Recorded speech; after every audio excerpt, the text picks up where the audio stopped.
Looking at her, my mother, all I know is I've got to get away from her. I run out of the motel toward the riverfront.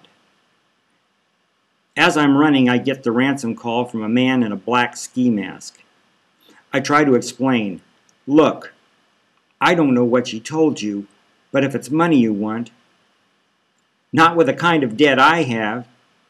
So I don't know what you're thinking. Look, I live in Motel 6 for crying out loud." The masked man tells me, "Be ready for our call." I tell him, "I demand that you show him to me right now." A close-up of a fingertip appears on my InVision. It's pushing up a lip to reveal front teeth.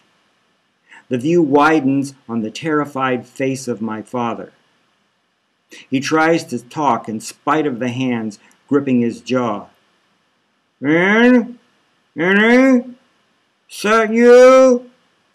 The kidnapper says, "We begin with the teeth." "Who are you? What do you want?" The man says, "We'll see," and clicks me off. I feel cold, even in the stifling humidity. I walk in circles hugging myself. What else can I do? The masked man calls again. This time I'm shown Dad kneeling, his hands covering his mouth and nose. A trickle of blood meanders down his naked wrist. The man in the mask says, "And one more thing. Don't tell anyone. Not one person." I'm running along the levee yelling, "Dead meat! Dead meat! They bashed out his teeth!" The Dad asks, "Did they show you his teeth?" "Not afterward, no, but before they showed me his teeth. Good Jazeera, Dud meat." Get hold of yourself. Stop and think. What's the central point here, Vinny? They're maniacs. I don't even know what they want. Money? I don't have any money. He just said, "We'll see." What's that supposed to mean? Dudmeat says, "Well, you better find out." How am I supposed to find out? Ask them. Who? Them. Ask them. I don't even know who they are. Doesn't it occur to you that they're watching you right now to see how rattled you are? And you sure are showing them, aren't you? So, then, okay, well, sure, I'll calm down. So, oh man, I'm just supposed to ask them? "Okay," I yell out across the riverfront to no one in particular. "You, are you listening to me? Whoever you are, what do you want? Do you hear me? I'm talking to you." The masked man appears on InVision and hisses, "Quiet, or you're going to get noticed." "What do you want from me?" I asked. "We don't do business in public.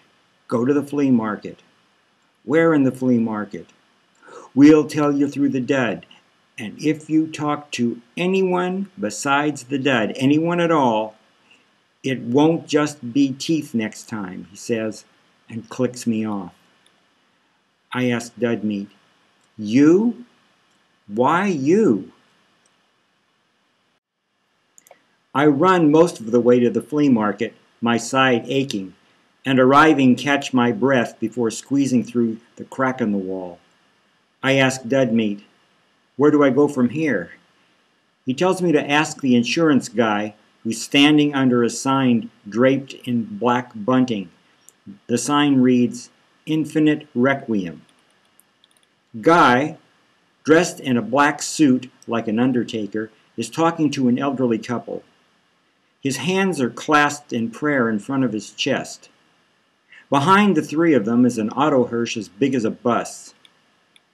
Guy slides the door open, revealing a rack of self-illuminated caskets to the customers. He notices me off to the side and gives a nod of recognition. Pointing to one of the caskets, he tells his customers, "Of course you want it to glow for eternity. That's what internment is all about. Now, This model is powered with plutonium-242, half-life 380,000 years. And that's just for starters. The perfect choice if you think you might want to change your mind later on. He gives the couple his business card. They thank him and leave. I tell Guy, "You've changed your business again." "Oh no, everything I do is insurance. And this little honey here," he says, patting the casket, "this is the ultimate in insurance. Eternal insurance." "But those people will be dead." "Only for the time being." I change the subject. "Listen, Guy, I was sent here. It's some kind of communications thing." He nods. "Yes, I've been told to expect you. So then, you know?" He raises his hand for me to stop and says, "Privacy is our byword. So, whatever your issue is, I don't want to know." I tell him, "I need to communicate, so if you can help me." He raises his hand again. "Yes, I can help you if you'll keep your voice down.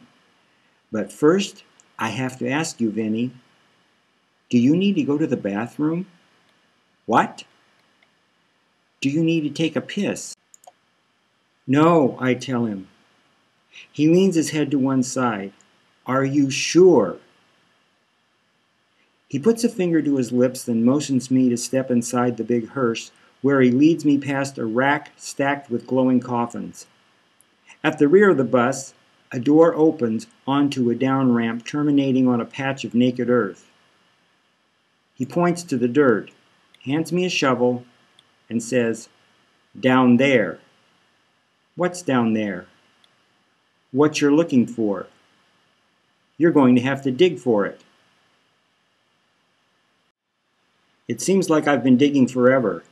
I'm up to my shoulders now in the hole when my shovel strikes something hard.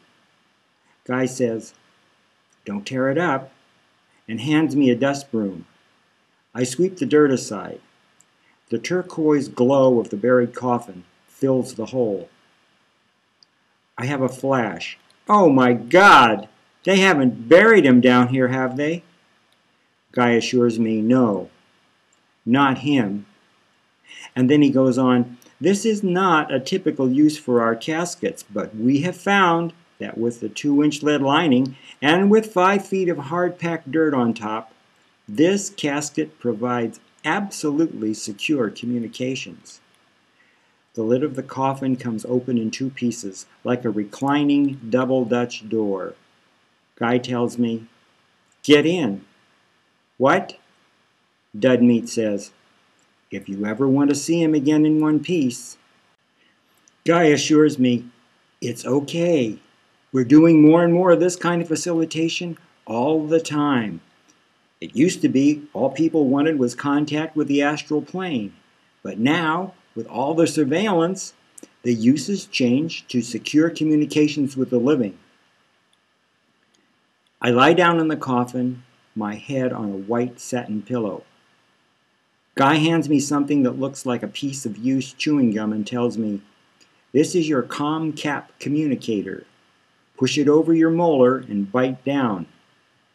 I insert the device, close my jaws, and it clicks into place. Guy says, "Now, close the lid." "What?" "Pull it closed over you." I ask, "Of course I'll be able to open it again, right?" I get no answer.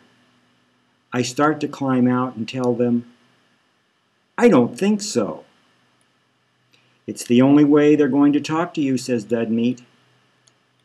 I lie back, pull the lid closed with a hollow thud, and a soft light comes on.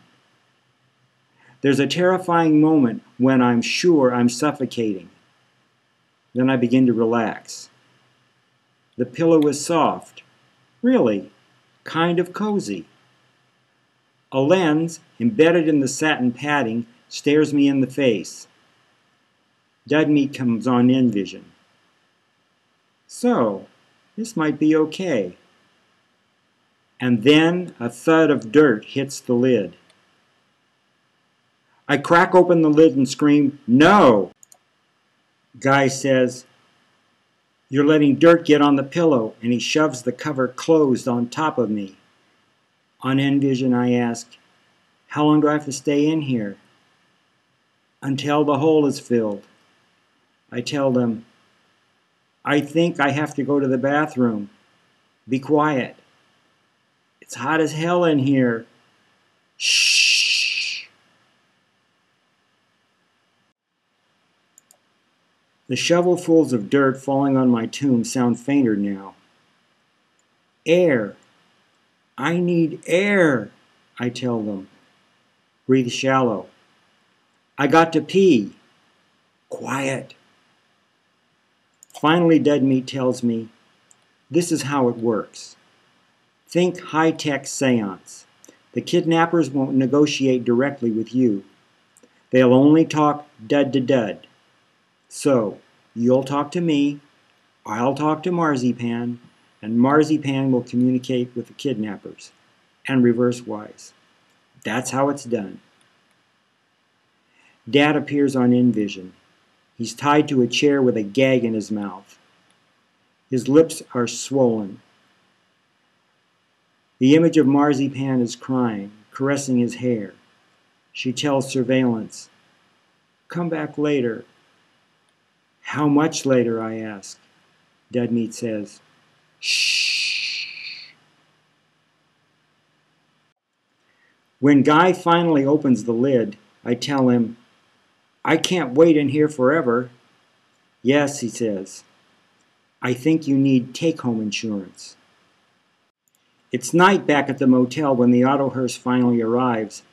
Al and I are waiting at curbside in the rain.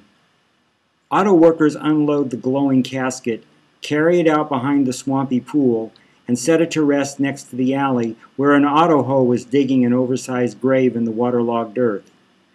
The excavation done, auto workers lower the casket to its new resting place. I tell Al how much I appreciate him letting me bury the coffin on his lot. Sis joins us. I point to the sutures and fuzz now growing on her scalp where the spike implants used to be. She tells me they conflicted with her business image as she puts her arm affectionately around the waist of the albino. She says, "We're going to do this right because I have a feeling about how fantastic it's going to be and all since we've been looking into how much women really are wanting this more and more every day and are willing to pay, and I mean really pay through the nose for what it's worth, because who's kidding who? Besides, how many women even have time for it anymore anyway, and even if they did, who'd even want to mess with it unless they absolutely had to?" And that's right where I come into the picture, and with Al out there pounding the pavement and doing the word of mouth thing with flyers and all, and we're going to even have a video, so wow, just imagine the potential. With the casket in place, I climb down the ladder into the hole and enclose myself in the coffin. My face is bathed in sweat. I can hear the auto workers heaping dirt on top of me. As communications with Envision fade, Surveillance shows a final image of the mounded dirt 6 feet above me. Now there's nothing but Dead Meat on my Envision. I tell him to call Marzipan. He says, "They've put her on hold." "How long?" I ask. "We can check back later." "Well, I can't stay here much longer. How do I get out?" Dead Meat tells me, "The albino will dig you up like you told him to." Was I supposed to tell Al that? It's got to be hours now, and I wonder if it's still raining up there. If it is, will the mud seep down and drown me in brown ooze? I imagine Mom sitting on my grave. And the air in here. There isn't much air left. And if I panic... Dead Meat? Dead Meat?